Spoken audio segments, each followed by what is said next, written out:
అమెరికాలో చదువుకొని వచ్చాడు, ఎంఏ చేశాడు, డిలైట్ లో జాబ్ చేసి వచ్చాడు. అసలు అమాయకంగా ఎటువంటి తప్పు చేయనటువంటి మా కుటుంబాన్ని నా మీద ఖర్చు ఉంటే ఉండొచ్చు చంద్రబాబు నాయుడు గారు, నా మీద ఖర్చు ఉంటే ఉండొచ్చు లోకేష్ కి. ఎగిరిగోల్డ్ ఏంటి బాబు, ఎగిరిగోల్డ్ ఆస్తులు ఆల్రెడీ అటాచ్మెంట్ లో ఉన్నాయి. మొట్టమొదటిసారిగా నేను మీడియా ముందు మాట్లాడుతా ఉన్నా. మొట్టమొదటిసారిగా ప్రభుత్వం అధికారంలోకి వచ్చిన తర్వాత మొట్టమొదటిసారిగా మీడియా ముందు ప్రభుత్వం ఏదైనా మంచి చేస్తే మంచి చెప్దామని చెప్పి అనుకున్నాం. కానీ ఈరోజు ఎగ్రిగోల్డ్ భూములేంటి, ఆల్రెడీ అటాచ్మెంట్ లో ఉన్న భూముల్ని ఎవరన్నా కొంటారా? అటాచ్మెంట్ లో ఉన్న భూములు అది కూడా 2,300 గజాల భూమి. ఆ 2,300 గజాల భూమిని ఈనాడు పేపర్లో పబ్లిష్ చేసిన తర్వాత మా బాబాయ్ గారు, నా కుమారుడు ఏ విధంగా అయితే మనం కొనుగోలు చేస్తామో అట్లానే కొనుగోలు చేసి రిజిస్ట్రేషన్ చేసుకున్న తర్వాత అది మళ్ళా వేరే వాళ్ళకి అమ్మటం జరిగింది.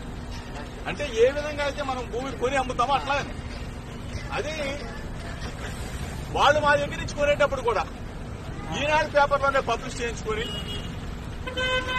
సర్వే చేయించుకొని అధికారులు ఇచ్చిన రిపోర్ట్ ఆధారంగా సబ్ రిజిస్ట్రార్ గారు రిజిస్ట్రేషన్ చేసి వాళ్ళకి అప్పచెప్తే ఎంతకన్నా దుర్మార్గం ఎక్కడన్నా ఉంటుందో చంద్రబాబు నాయుడు గారు. దయచేసి నేను మిమ్మల్ని అడుగుతా ఉన్నా, నా మీద కక్ష ఉంటే నన్ను నా మీద పిలుచుకోండి.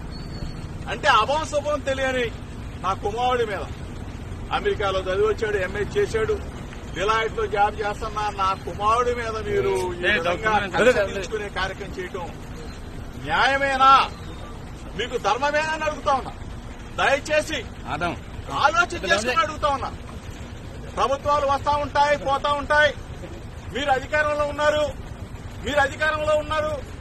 దయచేసి ఒకసారి ఆలోచన చేసుకోండి. మేము అధికారంలో ఉన్నప్పుడు మీ మీద దాడికి రాలా. దయచేసి మీరు ఆ మైండ్ లో గన ఆలోచన గారు ఉంటే తీసేసుకోండి. ఆనాటి ముఖ్యమంత్రి జగన్మోహన్ రెడ్డి గారి మీద అయ్యన్న పాత్రుడు గారు చేసిన విమర్శల్ని నానా బూతులు తిట్టిన తర్వాత మీ ఇంటికి వచ్చి ఒక పెద్ద మనిషికి నిరసన తెలియజేయడానికి వచ్చాను తప్ప మీకు చెప్తే ఈ వ్యవస్థని మారుస్తారేమో.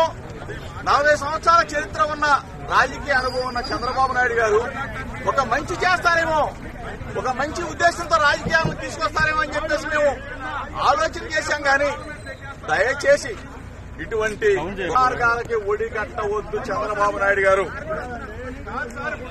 ఇప్పుడు రాజకీయంగా మా మీద కక్ష తీసుకోవచ్చు, రెడ్ బుక్ రాజ్యాంగాన్ని మీరు తీసుకురావచ్చు. సూపర్ 6 మీద ఆలోచన చేయండి. ఆ సూపర్ 6 అమలు చేస్తే అందరూ కూడా ఆనందంగా ఉంటారు. అంతేగాని డైవర్షన్ పాలిటిక్స్ చేస్తూ అభం శుభం తెలియని పిల్లల మీద ఏంటి సార్ ఇది? దయచేసి మీకు కూడా పిల్లలు ఉన్నారు, మీకు కూడా పిల్లవాడు ఉన్నాడు. మీ ఇంటికి మా ఇల్లు ఎంత దూరమో మా ఇంటికి మీరు కనపడట్లేదు. దయచేసి తెలుగుదేశం పార్టీ యావత్తుకు చెప్తా ఉన్నా, ఒక బలహీన వర్గాల వ్యక్తి జోగి రమేష్ కృష్ణా జిల్లాలో అంచెలంచెలుగా ఎదిగాడు.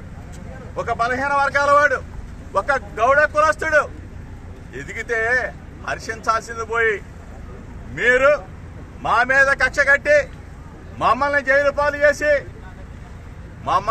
పాలు చేస్తే మీరు ఆనందం పొందుతారు. ఏంటి దుర్మార్గం? నిజంగా తప్పు చేసుంటే, నిజంగా మా కుమారుడు తప్పు చేసుంటే శిక్షించిన అదొక అందం. కానీ ఏమీ తెలియకుండా ఈ విధంగా చేయటం ధర్మం కాదు, మీకు న్యాయం కాదు. ప్రజలు చూస్తా ఉన్నారు. ప్రజాస్వామ్యవాదులారా ఒక్కసారి ఆలోచన చేసుకోండి. నేను వస్తా విజయవాడ నడిబొట్లో ఎక్కడైనా సరే రమ్మని చెప్పి అడుగుతా ఉన్నా. ఆంధ్రజ్యోతి రాధాకృష్ణ గారు ఎన్నిసార్లు రాస్తారండి? ఎన్ని మీరు కథలు రాస్తారండి? జోగి రమేష్ మీద ఎన్ని కథలు రాస్తారండి? ఎన్ని వ్యాసాలు రాస్తారు సార్? ఈనాడు రామోజీరావు గారు లేరు పాపం, అయినా కానీ ఈనాడు పత్రిక పుంకాలుగా రాస్తాం జోగి రమేష్ మీద. నిన్న ఎవరికి వచ్చింది సెంట్రల్ బ్యాంక్ లో అంట నేను హవా నడుపుతా ఉన్నానంట. సెంట్రల్ బ్యాంక్ లో అంట జోగి రమేష్ అంట ఎంఆర్ఓలను మారుస్తున్నానంట. జోగి రమేష్ అంట సిఐలు మారుస్తా ఉన్నానంట. జోగి రమేష్ అంట బూడి మీద పెద్ద. అసలు ప్రభుత్వం మీదే మాదా?